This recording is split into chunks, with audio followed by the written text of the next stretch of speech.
that he may bring. I can tell you that we tried getting a hold of all four candidates to the Republican for the Republican nomination for presidency of this country, and we attempted for a whole month to get a hold of them. Rick Santorum never returned a call. Mr. Romney returned a call somewhat late. In fact, it was 2 days ago. That was late, and even then it was not necessarily that he was going to participate with us. Mr. Gingrich also got a hold of us. The former speaker said that what he was going to do, or at least his people said what they were going to do, is to meet with Hispanic leaders of the community. So it will be a small group getting together with him. So although Hispanics in Politics does not, and I emphasize does not, endorse Ron Paul or any other candidate at the moment, we do endorse his respect of the organization for having accepted our invitation, coming here to address this body without knowing us, without knowing the culture, and I mean by that I mean the culture of the Hispanic in Las Vegas. So we do take our hats off to him for that. This is a Hispanics in Politics meeting, and I think Ron Paul is involved in it too. And so we thank you for taking time, because that's another thing that we changed. We changed the hour. Y los Latinos, hey man, we gotta go work, you know. So normally these meetings are at 8 o'clock in the morning, and believe me when I say this, and for the past 17 years, 9 o'clock hits, people stand up and they rush out, you know. So in this case, it's at 9 o'clock we're kind of wanting the place packed, and it's a little difficult because, again, we are a working people, and normally these kinds of hours are not basically for us. And I hate to generalize our people, but basically that's life in the big city.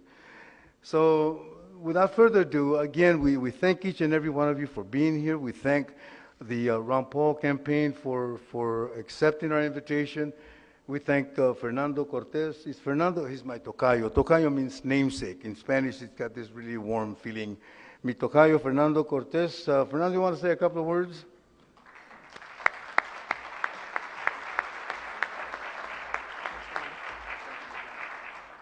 Good morning. Buenos dias. I would like to first off thank Fernando Romero and Hispanics in Politics for making this event possible. Also, we'd like to thank a couple of our partners, Prensa Latina Las Vegas, El Mundo. I wanted to say a few things here about our campaign here in Nevada. Obviously, the caucus is on February 4th, so if you're a registered Republican and wish to participate in the caucus, please come out on February 4th to participate in this wonderful process of democracy. What we are trying to achieve here this morning is to begin to outreach to the Hispanic community, because we believe that just like any other Americans in this country, the Hispanic community is also concerned about jobs. They're also concerned about their homes, about a sound economy, about our nation's future. This is really what this event is about. Dr. Paul has been a long-standing advocate of making sure that this country gets back on track. We want to restore this country back to what it is, which is a great country that allows for civil liberties to thrive and peace and prosperity to continue. Dr. Paul is a 12-term congressman from Texas, District 14. He is an Air Force veteran, and he's also he used to be a practicing OBGYN doctor back in Texas. Without further ado, I would like to present to you the next President of the United States, Dr. Ron Paul.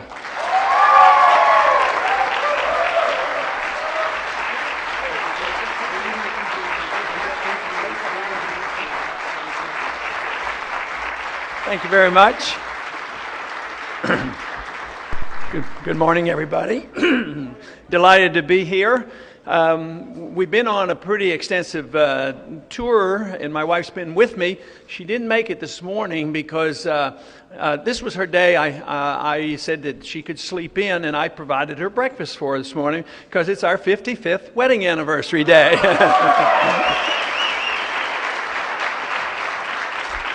Now, I have to confess I didn't make the breakfast. I just called room service and made sure it was ready when she got out. But it is a delight to be here today. And we've been married to 55 years. We have 5 children, 18 grandchildren. But you know, the interest that I've had in the life issue has been for a long time. When I first started in medical school, they never even talked about abortion. By the time I was a resident, they were doing illegal abortion. So the issue of life and liberty has been dear to my heart because I've come to the conclusion it's hard to defend the liberty of all of us as being individuals. And that is my real issue, is to make sure everybody's liberty is equal and equally defended regardless of which group we belong to. But I don't believe we can do that unless we have a clear understanding about life, and that's why I think the issue of life is important when it begins. So there's a political issue, and there, of course, is a medical issue and a legal issue as well. But I've firmly come to the conclusion that life is precious. Preborn life is precious, and I, as a physician, had a legal obligation. I knew if I did something wrong, I was liable, and it wasn't like it was a blob of tissue that we were dealing with. So it's had an impact on my respect for life. But the respect for life means that our goal should be the respect for liberty. I do believe, although we all belong to different groups, the goal is that we eventually end up in one group. As a group of a large number of individuals coming from different groups that come together because we're all individuals and that we all should be defended in the court of law in an equal sense. Now that's idealistic, and I wished it could arrive rather quickly. But you know, even at the beginning of our country, there was a serious flaw in our Constitution because they had glowing terms about individual liberties and natural rights, but there was a certain group that were denied those rights. And I saw that the biggest flaw in the Constitution obviously was the condoning of and the endorsement of slavery. And my conclusion there is that came about because of a desire to solve a very difficult problem through a democratic process. Now, democracy and democratic votes sound like it's a perfect solution to everything, but it really isn't. When the majority can dictate to the minority, we're in trouble, and the minority should be protected. But at that time, to solve the problem of bringing all the states together, they compromised, and the majority said, well, we're going to condone and tolerate slavery and bring people together. And of course that led to a lot of problems that lasted for a long, long time. But my goal, of course, is to see everybody as a single individual, and that they have equal rights and equal protection in the courts. But for too long, groups have been discriminated against for various reasons, for economic reasons, laws, just as happened with the slavery or the Jim Crow laws, or the other groups, and the disadvantages to certain groups. So how do you compensate for this? Yes, it's a great ideal to see everybody as an individual, and it would be nice that we didn't have to, declare special benefits for any one group. How do we achieve this? And of course, what we have to do is reverse the laws that have brought about it. If there are economic conditions that have undermined the poor and the middle class, and certain groups suffer more than other groups, that means that we have to look at the economy. Why is the economy weak? And why do we have recessions and depressions and all the things that we have to deal with? And that becomes economic. Now, no matter which group we come from, I think our goals are always very similar. We want our freedoms. We want to be left alone. We want to be able to practice our religion. We want to be able to get a job. We want to be prosperous. So that should bring us all together. And I frequently talk about freedom, how it brings people together, because if we think of freedom for everybody equally, We bring people together not because we agree on how we're going to use our freedom, but because we all want our freedom. And of course, it's very nice, and I obviously think this is true, and I'm sure we all do, that we want our freedom because we like it for ourselves. But we also want to make sure that our neighbor and everybody else has their freedom and we can't encroach on their freedom. So yes, we want to protect our own freedom, but we also want to make sure that we never encroach on our neighbor's freedom or a group of individuals in any way whatsoever. And yet today, of course, there's so many discrepancy. And I think there's a lot of, it's related a lot, to the economy. If we're free and prosperous and jobs are available and we're all moving up the economic ladder, people aren't going to be too worried about things. But today, when conditions are bad and jobs are lost and some groups lose jobs faster than others, that's a different story. But we of course have a difficult problem, especially sorting out the problems with immigration. That's one area where the federal government was given jurisdiction, not the states. The government has been given the jurisdiction, over national defense and in control of our borders. My contention with the national defense issue has been that we have drifted away from defending this country and we spend too much time meddling in the affairs of other nations. I think we ought to stop a lot of that.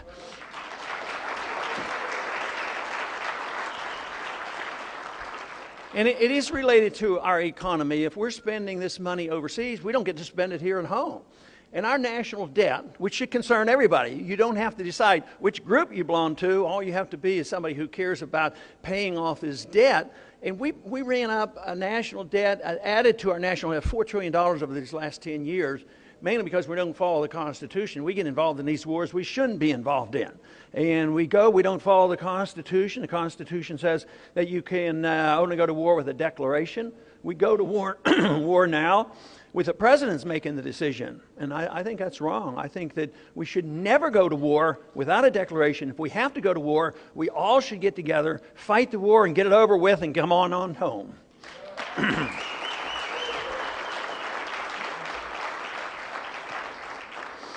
But unfortunately, the money spent overseas means that we don't get to spend the money here.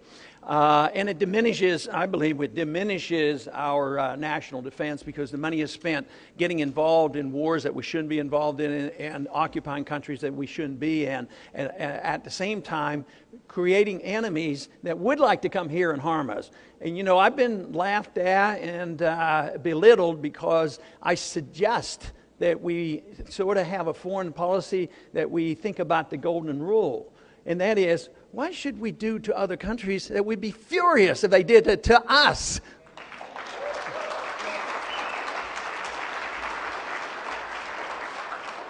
What would it be like if China, if they continue to get more powerful, what would we think if they came into the Gulf of Mexico and said they're going to protect their oil and take over our oil in Texas? I'll tell you what, I think all Americans would be Texans then, they'd be furious. But we do it, and that's why I think it's a detriment to our national defense. But also, it's the obligation of our federal government to deal with our borders and the immigration issue.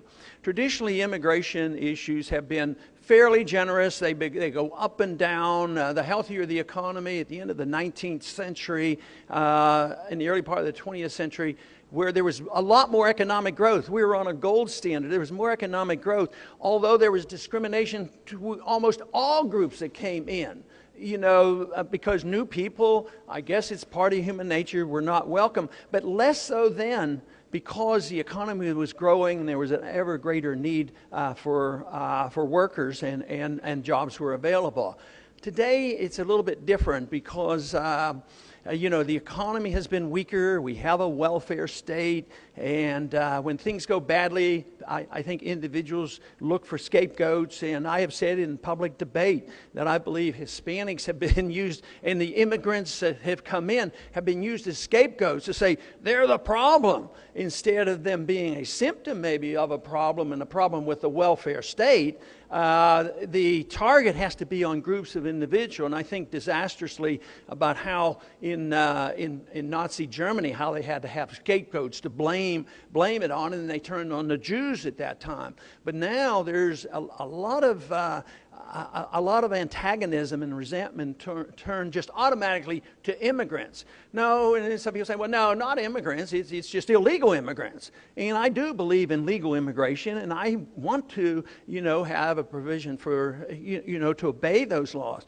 But you have to understand this in context of the economy and what's going on. The welfare state is an encouragement to do two different things. One, if people come here illegally, they will receive benefits. In South Texas, I don't know how it is out here. In South Texas, literally hospitals and schools have been closed down because sometimes immigrants would come over and just go to school and go back across the border. So there has to be a limit to this. Also, the welfare state encourages some people, to take the welfare and not take the jobs they ought to be taking. And then there's a great need. Even today, there's a need for immigrant workers to come in this country. Less so than it was when we didn't have the recession.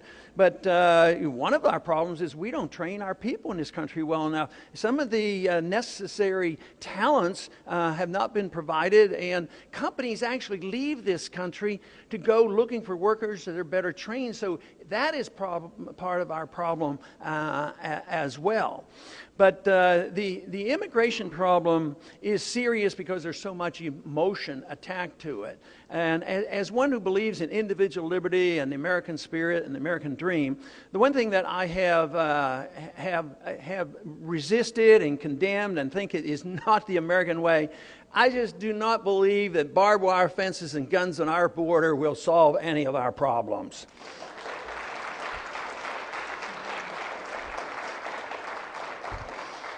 I think we need more resources to handle our immigration services because they're lousy. I mean, we're losing jobs here because immigrants or even visitors have a harder time coming in. We have overreacted to 9/11, so even normal visitors, let alone people who want to come here to work and get working permits, this is hurtful because there's too much red tape. So we need a much better immigration service. But we need more resources. If somebody said, okay, yes, you'll vote for them because it costs you $10 billion to have this immigration service that you would like to make things more efficient. And I won't vote for extra money. But I will vote to improve certain things in this country if we pay for it. Otherwise, we just go further into bankruptcy, which is going to destroy this country. So I would say that if we want more immigration services and a fairer system and make it more efficient, why don't we take the monies that we're wasting trying to settle the problems between the borders between Afghanistan and Pakistan and bring those troops home here and use those resources to have a much more efficient system here at home.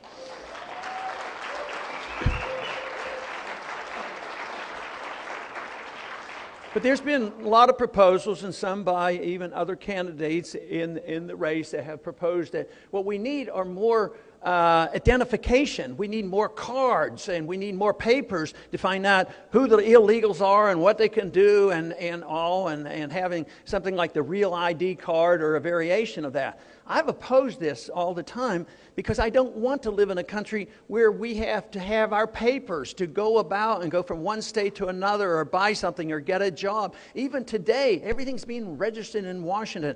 I don't want that. I want individuals to be given the benefit of the doubt, because you say, well, this is only for the illegals. But that's a bunch of baloney. I mean, how do you do it? How do you sort out illegals from legals? I mean, just to look at somebody and say, oh, you're legal, but you're not legal? Unless you put the papers and identifications on everybody. And then if you say, well, we'll just do it on Hispanics because most of the illegals are Hispanics, so we'll just put the paper, the ID cards on Hispanics. But then that obviously would be wrong. So it has to be on everybody. It's sort of like going to the airports. You don't get proper search warrants and stop people who look like they could be suspect. No, you have to you have to take the liberties away from everybody. And even if you're 94 years old, you might have to strip your clothes off to make sure you're not carrying a bomb. That's the insanity of not being more discreet in watching what civil liberties are and obeying the law, which is the Constitution, that we can't be searched and we can't have our liberties violated without a proper search warrant. This is why I don't like the Patriot Act. The Patriot Act is detrimental not only to Hispanics, it's detrimental to all Americans because it undermines our Fourth Amendment.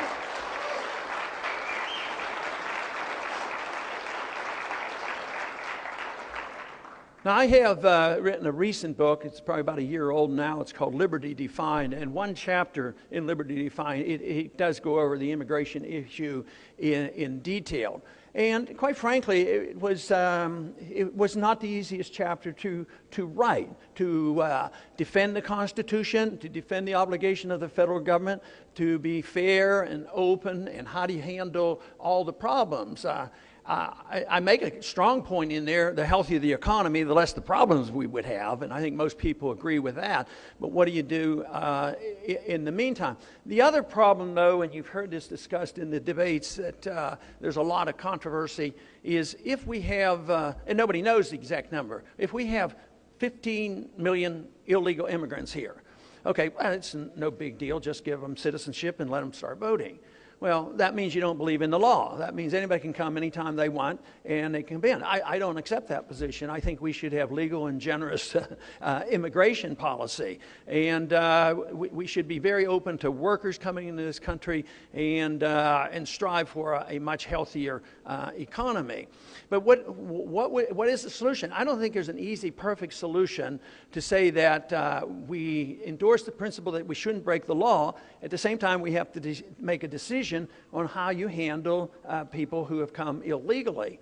And my suggestion is that, of course, if you shouldn't give up border security. Like I say, we should have more resources there to sort problems out and actually facilitate immigration and make it legal and remove the incentive to become illegal.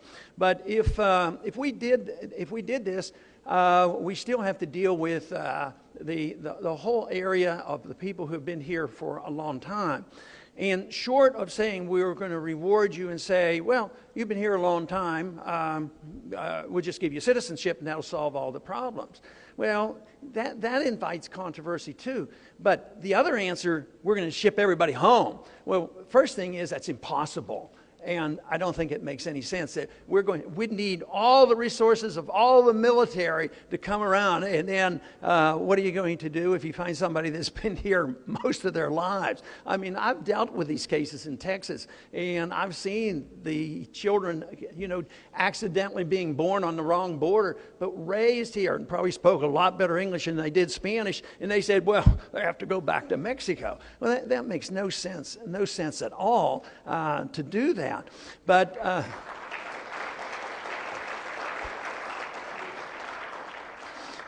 my suggestion, and it's open for discussion and criticism and changing it, because I don't think anybody has the absolute perfect answer to solve every single problem. My idea is if an individual is found to be breaking the law and they have come here illegally, yes, serious consideration should be given to return to the country where they came from, because we don't need people coming here. But I would think 99% or a high percentage of people who come here because they believe in the American dream. That's the reason they come here.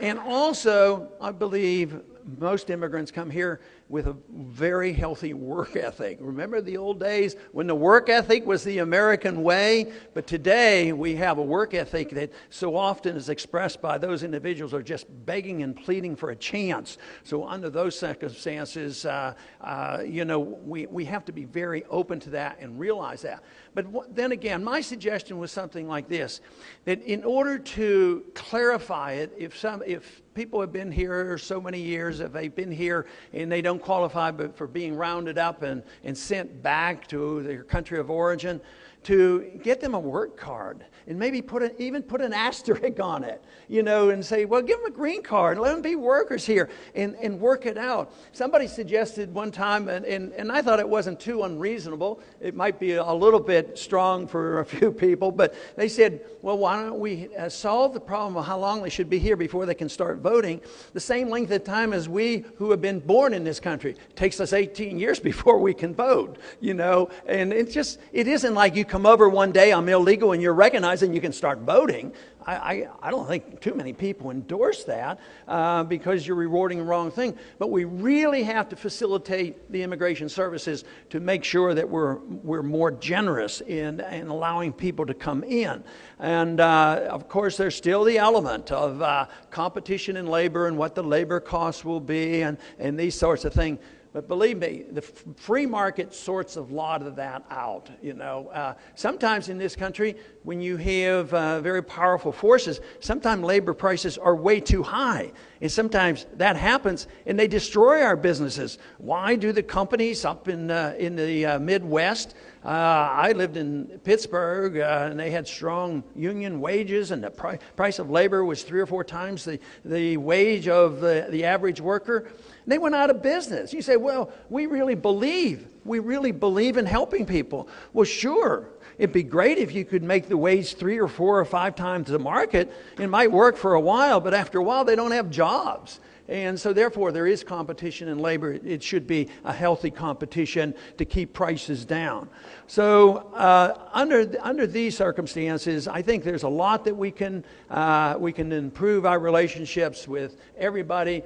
But my goal in my lifetime is to make grouping of people and hyphenated Americans less significant. We should be Americans for one reason, because we're individuals. We should always have equal protections. We should receive no punishment because we belong to a group, and we shouldn't expect special privileges. The privileges that we want, as no matter what group we belong to, is that we wanted to be treated with dignity and equality and the rules of law, and we want to be rewarded by the fruits of our labor, and we want to enhance this idea of the work ethic and be able to keep the fruits of our labor. And that should be universal. That shouldn't be one group versus another group. So freedom, I am convinced, brings people together, because it brings us together because we want our freedom, not because we want to tell other people what to do. And that is the goal that we have. That is the goal, actually, what America was about at one time. I think we've drifted a long way. We have a government of special interest now.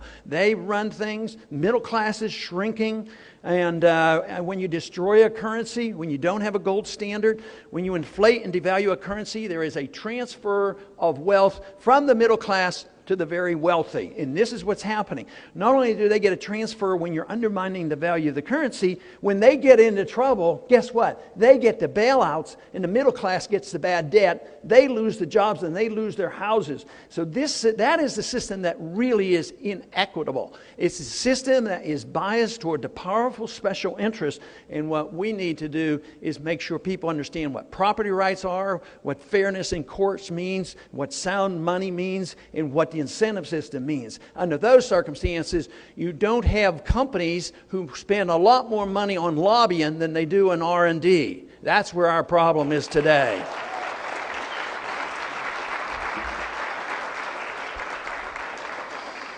But I want to thank you for coming out this morning, and thank you for your attention. And I will be quite happy to take some questions. Thank you very much for being here today.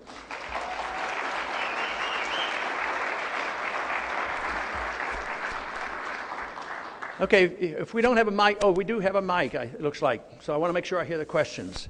Okay, Dr. Paul, I love everything you say.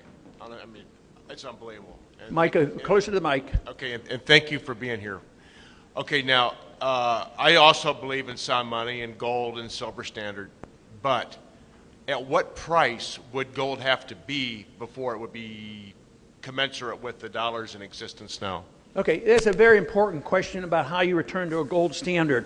When we went off the gold standard, it was $35 an ounce. One time it was $20 an ounce, and then they wanted to inflate for World War I and then for the Depression, so it went to $35 an ounce. And now the question is what should it be for the conversion? It's unknown. We do not know. But it depends on what the government does. If the government keeps printing money, you can't have a firm conversion ratio. But if the one time in history that you can look to find out how it could be done, it was after the Civil War. Gold had gone to $200 an ounce, but we were off the gold standard from 1861 to 1878. And they had a plan in 1875, a 3-year plan to go back to $20 an ounce. But what they did was they quit spending, they balanced the budget, they quit printing the money, and we weren't fighting wars overseas, and we didn't have a welfare state. And actually back then, they actually believed the government and when they said that they wouldn't keep spending money. So finally, the price of gold came down over 3 years period. It was $20, and it was a non-event.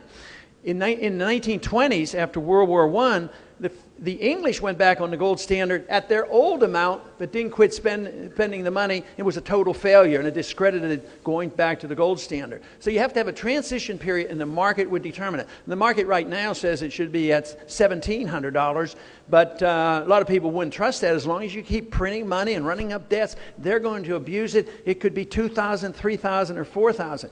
My answer to that is, if you can't get the conversion rather quickly, just legalize your right to use sound money, in parallel to paper money. Matter of fact, Mexico right now permits savings account because the Mexican citizens had been stung so many times that middle class gets wiped out from their savings. It goes to zero. At the same time, the wealthy come and they buy their properties and they protect their interest. But now they can save in a silver currency. So that's what my goal is right now, to have a parallel currency where people can use sound money if they want.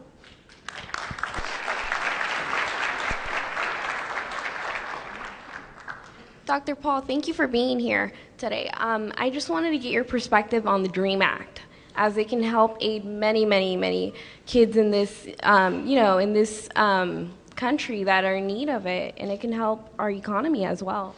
Well, it can to some degree, but I can't endorse the DREAM Act because there's a lot of money involved. There's a lot of subsidies in there to the tune of billions of dollars. We don't know exactly what it would count.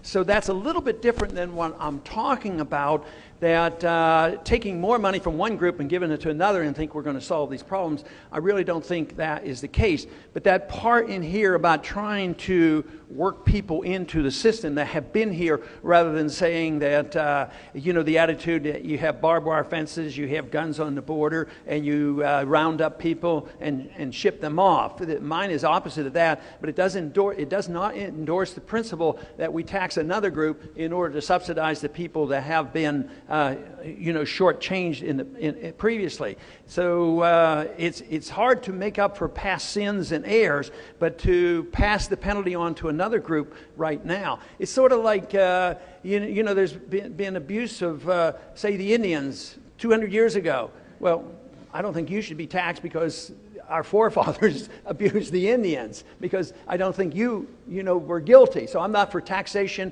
and further expenditures to solve these problems. I want to equal things by recognizing that we all are individuals and we all have equal rights, and we should be treated as equal individuals in our court system.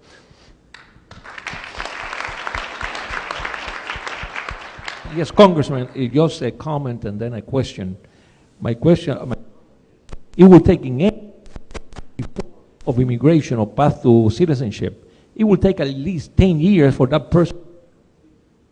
So therefore, I don't think question that a person will be a citizen right away in order for you to support the program.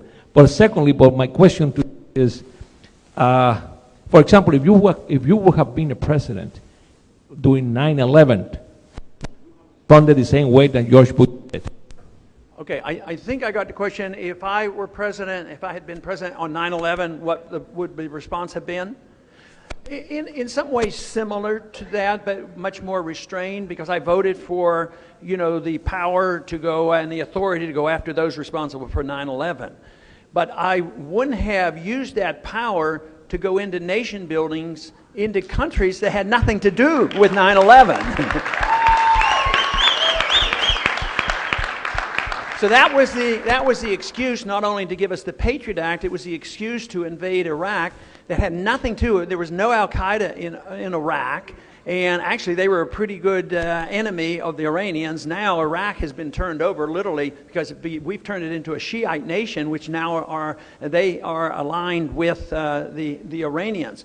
So the overextension of what happened, I was opposed to, but it was proper to go after those people who committed it. I would have talked more about the emphasis on why the attacks occurred, and it wasn't because we're free and prosperous. There's a lot more to it than saying, oh, the only reason they attacked us is we're free and prosperous. Well, why didn't they attack Sweden or Switzerland or someplace? They're free and prosperous. It has a lot to do with the fact that we're in those countries dropping drone missiles on individuals and occupying so many countries. So that is part of it. But also at that time, I introduced a resolution that resurrected a part of our Constitution that I thought would have been an ideal solution, because I recall giving a speech back then, keep your eye on the target, rather than making the target everybody, any place, and make it a justification to go to endless war like we're doing now. What I wanted to do is have them rethink the issue of what they call a letter of marque and reprisal. And this is designated where the Congress writes a letter and they can hire somebody or give the president authority and say, look, what we need to do is go after bin Laden, and we're going to reward you for doing this. And that meant bin Laden would have been the target. But the way we went in the nation building, it took them 10 years to get bin Laden. So it was a lousy deal for us. And so we had to do something. I would have done it differently, but I did vote for the authority. I think they just overused that authority.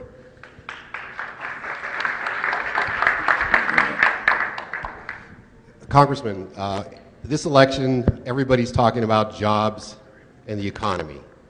The reality of this whole issue is, unless you have support in both houses, Senate and Congress, how will anything get done to reduce deficit spending, budgets, and help create jobs and take away the regulations that are keeping this country from going back to the manufacturing powerhouse that it was? Well, you're absolutely right. You have to have a combination of cooperation from House and Senate and the people. Actually, it's the people more important than the House and Senate, because when the people speak out loudly enough, Congress will respond. You know, just recently we had this big argument over Stop Online Piracy Act, which was an invasion and a takeover of our internet. And once the people found out about this, actually the House and the Senate removed it from the docket because they will respond.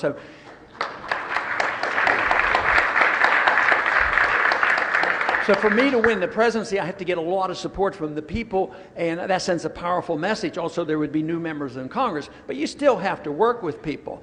Now, this whole philosophy that I have, which is keyed in on the Constitution, I still am convinced it brings people together.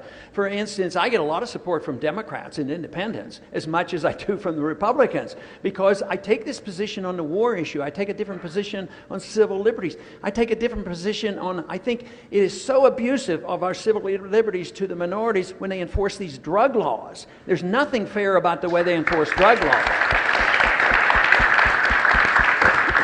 So this brings people together. But there are other things that can be done. First thing, I can turn off the war machine. The president's in charge of this. I can stop the wars and bring our troops home and have them spend their money here at home.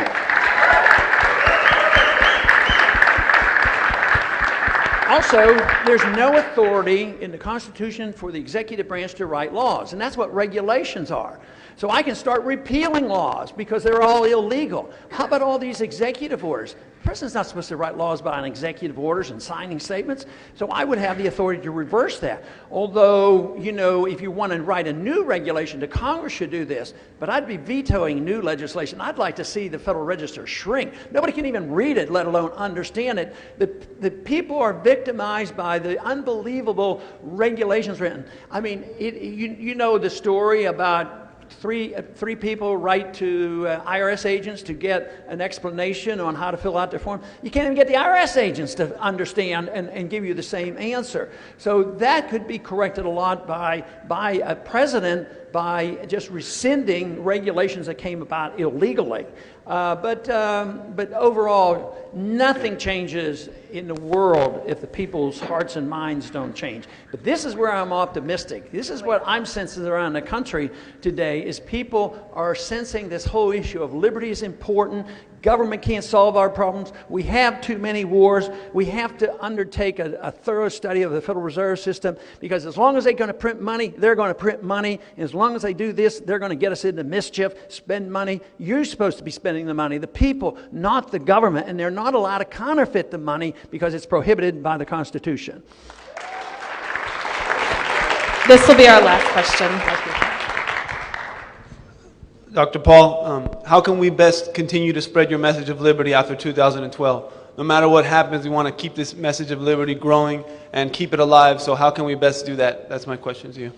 Well, the way you keep the message of liberty continuing, you have individuals who understand that message, they get engaged, and they get active.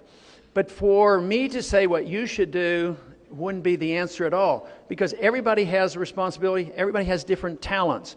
The most important part overall, and a lot of people give me a lot of credit for bringing this freedom movement to life, but really not. I am just sort of a symbol of what's happened in the last 3 or 4 or 5 decades on what's happening intellectually, because Austrian economics and sound money is being studied, the whole idea of individual liberty and restudying the Constitution, it's come about. So it's an intellectual matter. You might like to be a teacher. You might like to be a journalist. I'd like to run into some journalists that understood Austrian economics and ask me the right questions.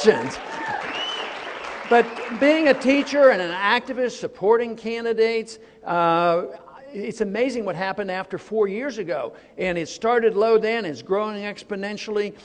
For instance, in Iowa, they have a central committee. 4 years ago, I had no representation on the central committee. This year, out of 17, 5 of them were supporters of the freedom movement. So things happen. There's no central organization. If it's an idea whose time has come, it will go through infiltration. And the greatest tool is the enthusiasm of the young people and the internet. It is moving, and the government can't stop this. Even if they try to suppress the internet, believe me, the freedom movement is alive and well. And the main reason why it's so popular, there is such a strong recognition now of the failure of government. Just think of all the good intentions of giving everybody a free house. And the house would go up in value forever, and you could borrow on it and increase your consumer spending. It ended because it was a failed policy. So the evidence is so clear, so the opportunity is there for all and every one of us. Who knows, you may be running for Congress or something like that someday. Thank you very much.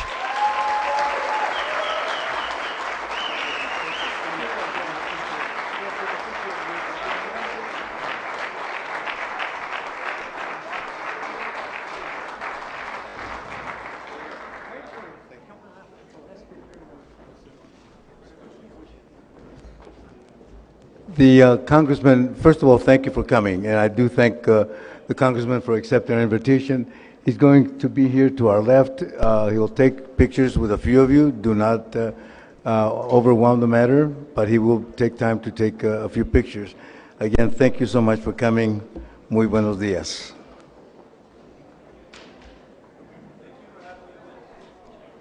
Pleasure.